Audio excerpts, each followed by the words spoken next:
H.P. Blavatsky and Henri Bergson on Two Forms of Knowledge by Dave Marsland of Cardiff Theosophical Society. Henri Bergson, 1859 to 1941, the renowned French philosopher, defined two distinct forms of knowledge in his philosophical works. These two forms of knowledge involve the ways in which we understand and experience the world around us. These two forms of knowledge are also an essential part of H.P. Blavatsky's work, and there are some similarities with Bergson's conclusions. The direct influence of Theosophy on Bergson's work is difficult to establish, but it is known that he studied Indian philosophy, and Theosophist K. Narayanaswamy Iyer published a pamphlet entitled Professor Bergson and the Hindu Vedanta. To Bergson, the first form of knowledge, known as intellectual knowledge, is a rational, objective and analytical way of understanding the world. This type of knowledge is often associated with scientific inquiry, where we use reason and logical thinking to analyse and understand the natural world. This form of knowledge relies heavily on the use of the intellect and is often characterised by the use of concepts and definitions. Intellectual knowledge relies on the ability to break down large, complex ideas into smaller, manageable ones that can be analysed and understood in a logical and rational way. Bergson's second form of knowledge, known as intuitive knowledge, is a more subjective, emotional and experiential form of knowledge. Intuitive knowledge involves a direct and immediate experience of reality, without the use of concepts or definitions. Bergson argued that this type of knowledge is essential for understanding the world around us, especially in situations where intellectual knowledge is inadequate. Intuitive knowledge relies on our ability to empathise, to put ourselves in other people's shoes and understand their experiences. It is often characterised by a sense of connection to the world around us, a feeling of oneness with nature and an emotional response to the world. Bergson believed that intellectual knowledge and intuitive knowledge are fundamentally different and that they should be used in different situations. He argued that intellectual knowledge is the dominant form of knowledge in modern society, especially in scientific fields, and that it is often used at the expense of intuitive knowledge. Bergson believed this is problematic because it results in a narrow and incomplete understanding of the world, particularly in areas such as ethics and aesthetics, where intuitive knowledge is essential. H.P. Blavatsky also made a clear distinction between these two forms of knowledge, and differences between the two are often referred to in her writings. At the core of H.P. Blavatsky's philosophy is the idea that intellectual knowledge is limited and incomplete.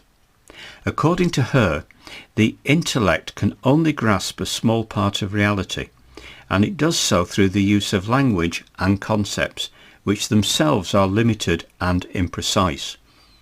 Blavatsky argued that the true nature of reality is far beyond what can be grasped by the intellect, and that a deeper understanding of the world requires the use of intuition and other non-rational faculties.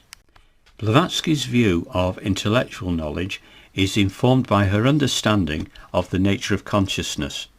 She believed that human beings are capable of experiencing different levels of consciousness, and that the highest levels are capable of perceiving the absolute truth of things.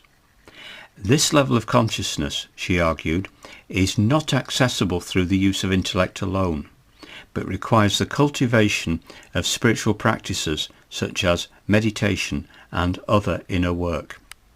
H.P. Blavatsky also argued that the pursuit of knowledge was not an end in itself, but rather a means to an end.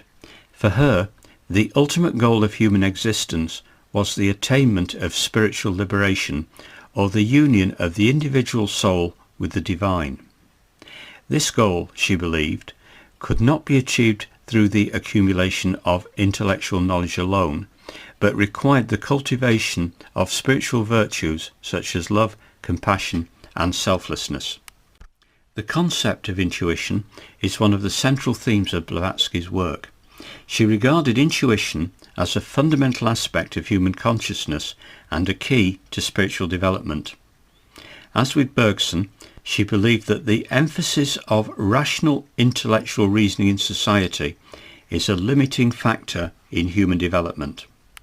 According to Blavatsky, intuition is a direct and immediate form of knowledge that transcends rational analysis and sensory perception. It is an intuitive grasp of underlying spiritual realities that cannot be accessed through the senses or through reasoning. Blavatsky believed that intuitives were able to access higher consciousness that allowed them to perceive spiritual truths that were hidden from the ordinary person. Blavatsky's view of intuition was rooted in her belief in the existence of an occult or hidden realm of reality that was accessible to those with esoteric knowledge. This esoteric knowledge was based on an understanding of the underlying spiritual practices that govern the universe and was seen as a prerequisite for the development of intuition. Blavatsky also believed that the development of intuition required a certain level of personal growth and spiritual discipline. She taught that the cultivation of virtues such as compassion, honesty and selflessness were necessary for the development of intuition.